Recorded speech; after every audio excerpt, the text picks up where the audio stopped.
During January of 1981, ground was broken to build the Sunsphere, the theme structure for the 1982 World's Fair Energy Exposition held in Knoxville, Tennessee.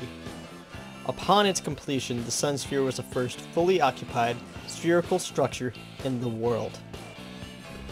The World's Fair was conceived, I think, to be proof that Knoxville was a modern city. Well, a fair is a giant international sort of Peace Corps in operation.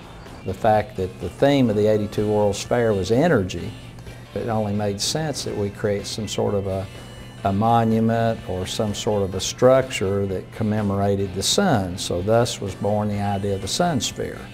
There was a lot of people, certainly curiosity and interest, like, well gosh, maybe this is going to be the new Space Needle, maybe this is going to be the new Ferris wheel. I mean, all these things were developed at World's Fairs.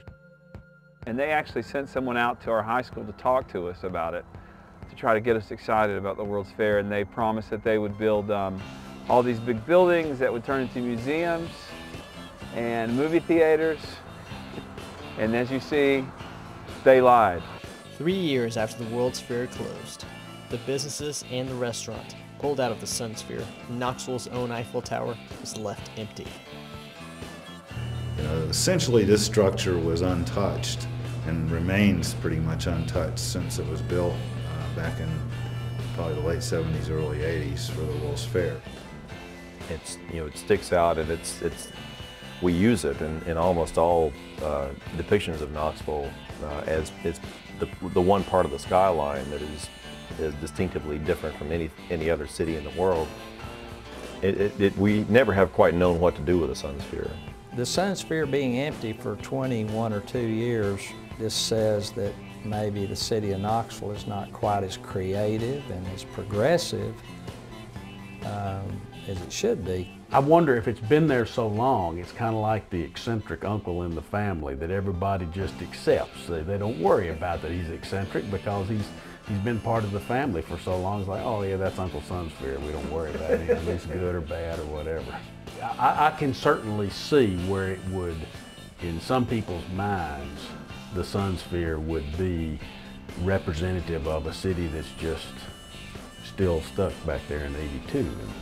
But Knoxville, for me, has so much potential. Just like that thing could have been another third higher. It is sort of a symbol for Knoxville not quite reaching high enough. During 1996, Knoxville received national attention when it was featured in an episode of The Simpsons. The dilapidated Sunsphere served as a punching bag for the town. Knoxvillians want their icon back, and they have their own ideas about what should go in it.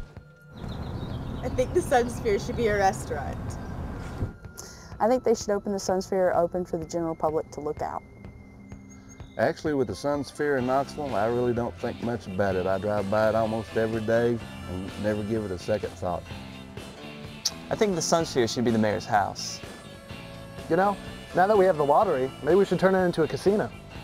Despite the outcry from Knoxvillians, the Sunsphere still sits empty today.